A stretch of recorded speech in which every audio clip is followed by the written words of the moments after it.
is I think that the Chinese people need to understand that the creation of Israel was something the United States needed. That I do not want to deny discrimination against Jews, because discrimination against Jews exists.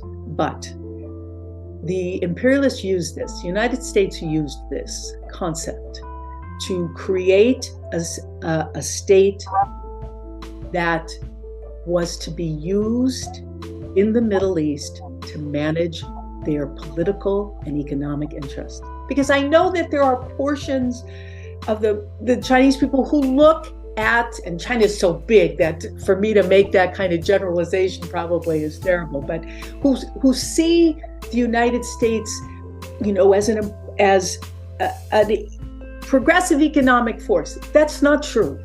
The United States, from the moment it was formed on the basis of white Anglo-Saxon Protestants. I leave the Chinese people with the idea that nothing the United States does is done in the interests of the masses of people in the world. Every time the United States makes a move, it is a move to further exploit and oppress the peoples of the world.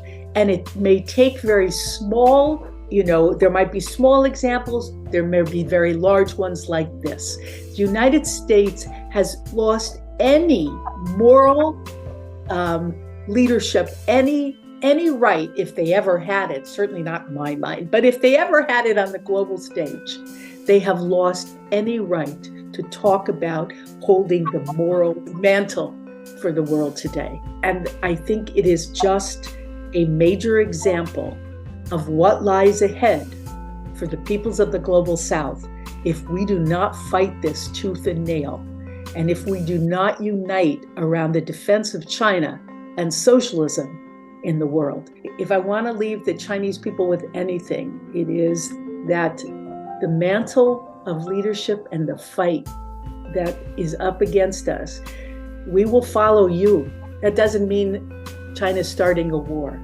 But from an ideological perspective, this is a war between socialism and imperialism. And that's what I will leave you with in terms of, what I feel the Chinese people need to know.